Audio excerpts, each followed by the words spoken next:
Hey, you wanna get high, man? Let's stimulate your mind. Get up, Chucky! What have we got here? A fucking comedian. Rogin Kim.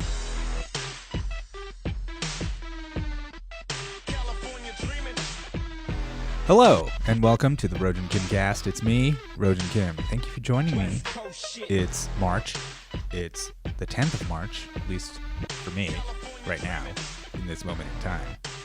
The 10th of March, 2019, in the year of our Lord, Yahshua ben Yosef. Okay, here we are. March, it's Women's History Month.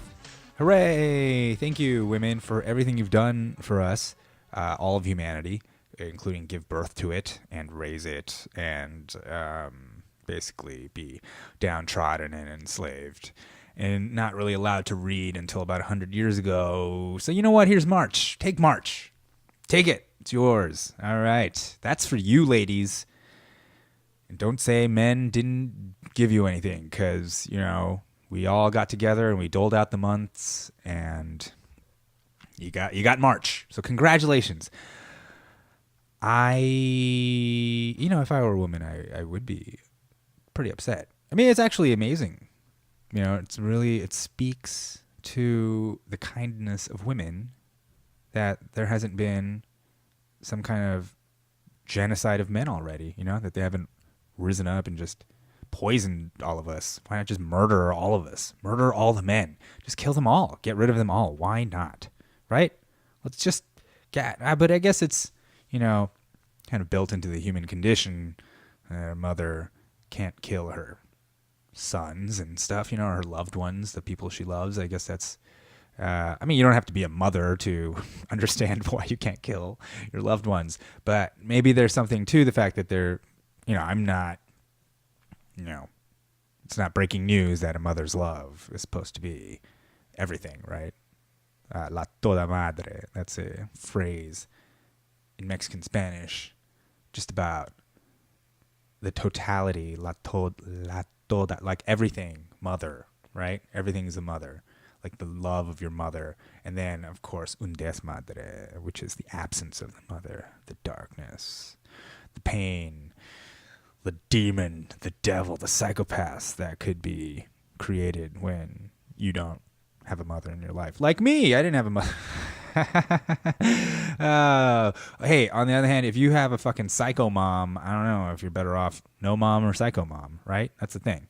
You got good mom, you got bad mom, you got psycho mom, and then you got no mom. So sometimes no mom, you're better off. What if you had psycho mom? You get real fucked up. You know what I'm saying? You might even be fucking up other people after that. So anyways, I digressed. It's Women's History Month, and I think men should be willing to make the ultimate sacrifice, you know, for women. I think they should be willing to die, you know, die for their women. And perhaps they have. Perhaps that's what wars have always been, you know, not always. Obviously, there's the territorial thing, there's the dick swinging, the male dominance. But maybe underneath that, there's also just the idea of sacrifice, you know, willing to put your life down on the line to protect your loved ones. At least that's the sentiment that's used to get guys to go to war. Maybe that's what we need. Maybe we need a good old war, right? Where we draft all the men, send them to fight, and then, you know, it's like I did have a little clearing out. Clearing out, clear them out, you know, reduce a little bit of the population. Guys who come back, sure, they're traumatized, but you know what else? People are happy to see them. Sometimes, but we'll make it so they are heroes, you know, not like Vietnam where we spat on them, and now where we just kind of ignore it because we have a forever war, and that's, you know, what we need is another great war. The only problem is recently the government said that we can't just draft just men anymore, you know, which makes sense. If women can serve in the army now and are considered equals, then they should be equally drafted as well, which I think might be a reason why we won't ever have the draft. I know it's very possible we may never have the draft because women are now allowed to be drafted. I don't know. I mean, imagine there is another great war and women and men are drafted, like everybody's drafted. What kind of war would we need to fight? I mean, aliens for sure. I mean, if there were some kind of like alien, I mean, that's the obvious one, right? If an extraterrestrial threat came and somehow there was a ground war. I don't know why. Why would there be protracted ground war with an alien? I mean, they have a spaceship that they've already won at that point. What can we do except shoot nukes at them? And if they haven't figured out we have nukes and have some kind of countermeasure to that, then I guess they deserve to get fucked up. Ooh, and then the nuke hits them and they crash and we just start taking their technology. We just jack their technology and soon we're like, we got fucking alien technology, dude. And then I guess we would just start fighting each other again. We start killing each other with alien technology. Wouldn't that be badass? Just full on laser battles now in the streets. Mass laserings, instead of mass shootings. That's but for a brief period of time, humanity would have been together at one, men and women drafted together to fight the alien threat. It would have been like Starship Troopers. It was like we'd be all taking showers together and stuff. Which, hey, that's equality, right? That would be progress. That would be something. I wonder if the past wars. Imagine if the past wars were all engineered by women, just to get men out of the house, they were just like World War II. You think Pearl Harbor is actually what started World War II? No, but it was actually a secret cabal of women who got together and decided to, I don't know, I guess, provoke the Japanese. Maybe they were the ones who, the women told the Japanese to attack Pearl Harbor, gave them the coordinates. No, that's, who are these women? The women of America? Yeah. When is this? 1940s? I don't know. I know very little about what's happening in 1942 in America besides the fact that in December there was Pearl Harbor. Before that, I guess people were just reading about the war, and and now the women were like, how do we get our men to get in on that? Because we got to get. I mean, these are men.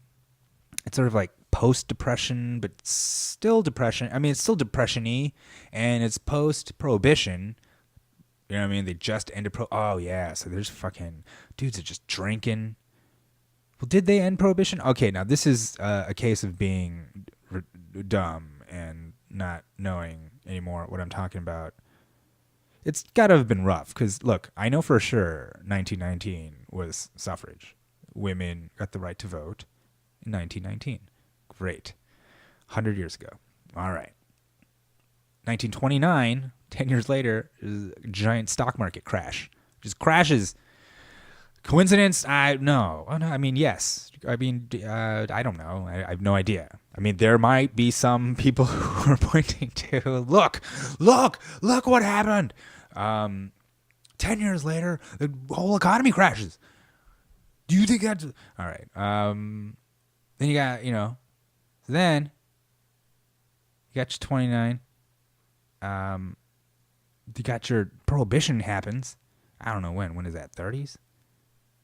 Roaring 20s. I feel like everybody drank booze. Was there no... Okay, am I just gonna all right, you know what? I apologize, but I do have to... I'm just gonna look this up because...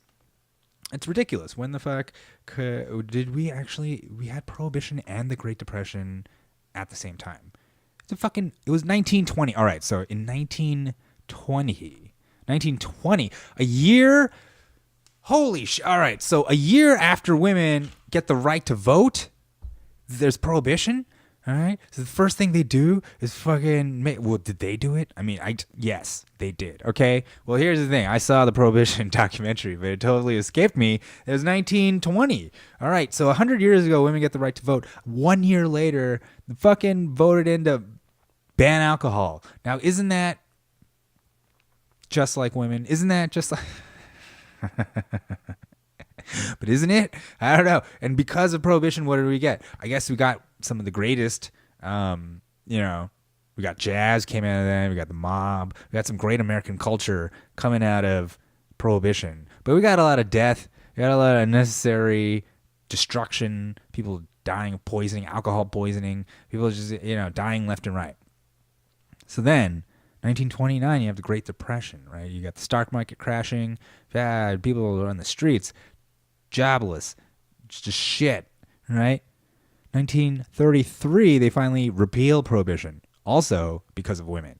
By the way, the Prohibition, Ken Burns' Prohibition documentary. It's only 3 episodes, totally worth watching. You can see it's just a sandwich of women starting this movement to stop alcohol, and then women starting a counter movement to bring it back. It's just that, and it's amazing. Women are capable of so much damage. They really are. And but of course, the beauty and greatness of a woman is also evident, right?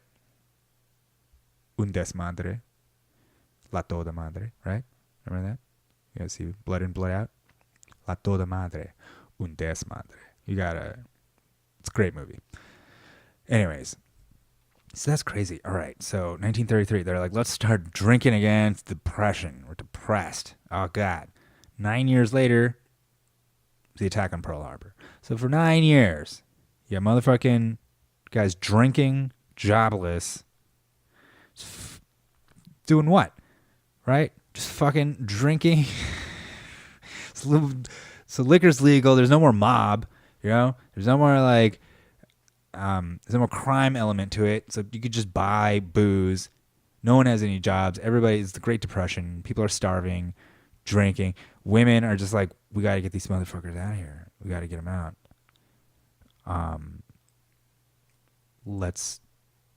There's this huge war going on in Europe. By the way, maybe they knew what Hitler was up to. Maybe he knew about the genocide. Maybe he knew that maybe they knew the Holocaust was going on, and this whole war was really to save them, and also to get men out of the house, but to save the Jews who are being exterminated, and no one will do anything. No one will do anything. So let's send the men out there. So the men go out there, and they're just going to stop Hitler. They're going to stop Tojo or whoever, the Japanese dude. They're going to stop it all. Except that then the men, they went out of control, like men do. And then they went and fucking made the goddamn atomic bomb in 1945 in just 3 years from when we started in 1942. 3 years we fucking made the atomic bomb, dropped it on the Japs, and that was it. Is Japs wrong? Should I not say Japs? I don't know. I know. I think Japs in Japan are not offended by Japs, by the word Jap. But the Japs here in America are. So America is, just like Koreans in America are probably offended by Gook and Shank and stuff. And Jap. I guess if I was called a Jap, no, I wouldn't be offended. I would laugh. Every time I've been called anything, any kind of slur, it's always been pretty funny. To me, sure, have there been hurtful incidents? Have there been moments of random violence?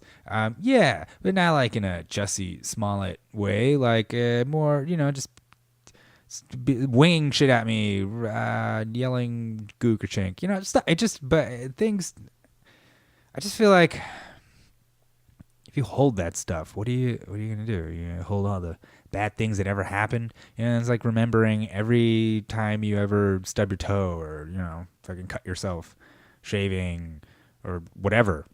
Just remember the time I cut my finger, cut vegetables, and you gotta let it go. You gotta let it go. I don't know. I guess meditating has helped me with that, letting things go. Maybe women are natural meditators. Maybe they're able to just let things go. They're saints. Just that. So if they have been dominated this whole time. So I got into an argument with a friend of mine, and she was certain that men have just dominated women since the beginning of time. Well, according to her, the beginning of time. So all of our history, including as like pre-hominids, like fucking monkeys or whatever, like our entire evolutionary history is based on power and dominance. And so men have always dominated women, and it's only recently that women have finally gotten some equality, because I don't know why. I don't know why. If we're so powerful and dominating, why would we let that happen? We being men. I don't know. As a guy, I'm not part of some consortium of dudes, unless it's like, do white dudes get to be part of that? I don't know. Is it really by race? I don't think so. I don't think there really is a consortium, right? I mean, if there is one, it's got to be based on class, right? Like the super rich maybe get together and talk about stuff. I mean, they can actually do something. If a bunch of me and my friends get together and talk about, I mean, that's just an open mic. There's nothing, nothing actually comes out of that. Right? Is that even a city council meeting? That has more ability to affect change than me and my peers. So I don't know. I don't know. I mean, but maybe sure there is. That is to say, there is not a patriarchal bent to society, and men haven't dominated women historically, and all that. I don't think that that's worth arguing. That's true. But to say from time immemorial, I just think that's, I don't know. What if this Western mindset, the way this kind of, what are we, a kind of patriarchal, capitalistic, kind of liberal sort of thing, right? Like a Western tradition, Judeo-Christian values. It's a Western thing. But I think that way of life isn't necessarily the way things have always been. That doesn't quite make sense, because the rise of European colonialism is what brought the dominance of Western thought and culture to the rest of the world. Right before that, there were all kinds of other competing civilizations, competing schools of thought. The empires, people thought differently. Sure, were they all male-dominated? Yeah, but some weren't. Some weren't. Plenty of smaller cultures, plenty of stories, cultures. Cleopatra, whatever, that's a giant empire, whatever. Like, just look, there were, okay? And maybe it was to the interest of certain dudes to erase those women from history, or to not make a big deal about it, not write about them. Especially if you were all trying to tell women that, hey, you don't need to read because it's always been men. Just convince them of that. And in a way, my friend, she's an intelligent woman, right? She's an intelligent woman. She may or may not be part of that conditioning, just like I am. Maybe I'm conditioned to think that, hey, it hasn't been that bad. I don't know. I have no idea what my conditioning is, except I just want to smoke weed. Okay. But I don't know. I think that maybe this idea that it's always been about dominance, like men dominating, this is animal alpha dominance thing. Maybe that's just, we're just projecting that. Maybe that's just like actually a construct, cultural construct. Like we don't really know. Because I think if you look at anthropology, there are many, many different kinds of societies. When you go out there and study, just like pre-literate, pre-agricultural, pre-industrial, whatever, like all the ranging kind of like peoples that they've discovered before they had to kind of conform to this modern life, right, of mass production, before they started getting the off-brand t-shirts from America, right? And all getting plastic flip-flops and shotguns and stuff like that to change their lives, machetes, things that would end up changing their lives and destroying their lives too, like booze and drugs and, all that, smokes.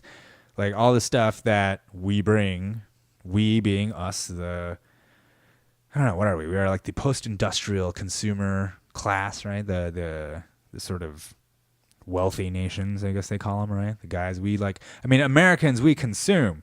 We are number one fucking consumers. We're the best. We're the fucking best at consuming, right? And what drives the market? Women. Women are the majority market share. In fact, watch. I'm going to Google women and market, all right? Percentage. And watch.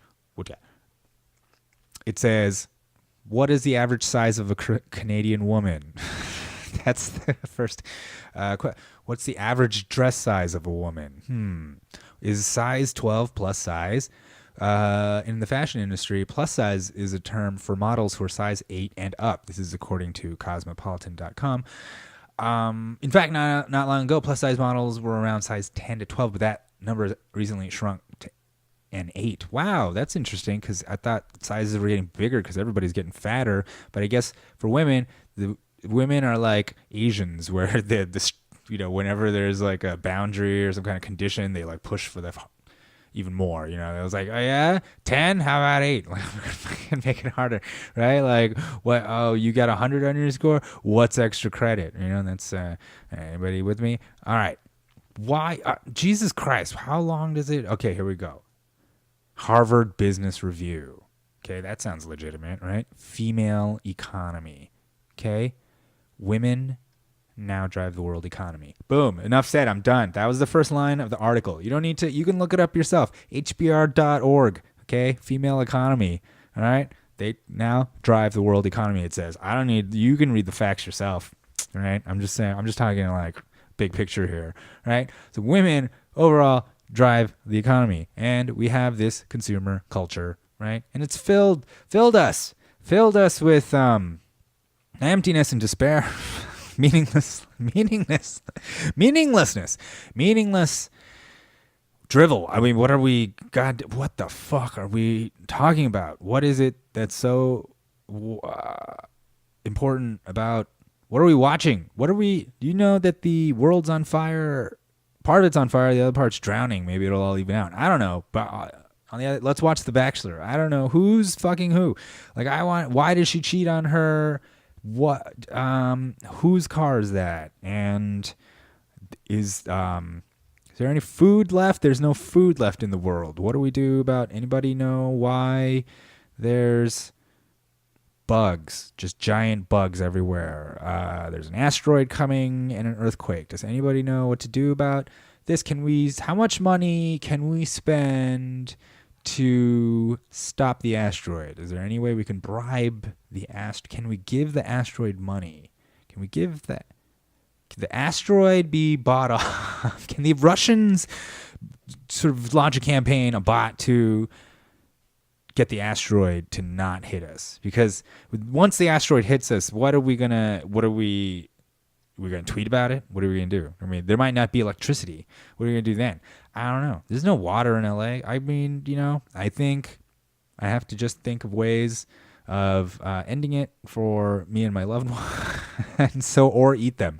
You know, one or the other. Okay. So, anyways. It's been a great Women's History Month so far. It's also Mario Day, March 10th. Go buy a Mario game. It's they're on sale, $20 off. Nintendo Switch. Oh my God! Just keep buying, ladies and men. We do what you want. So if you tell us that not having stuff is cool,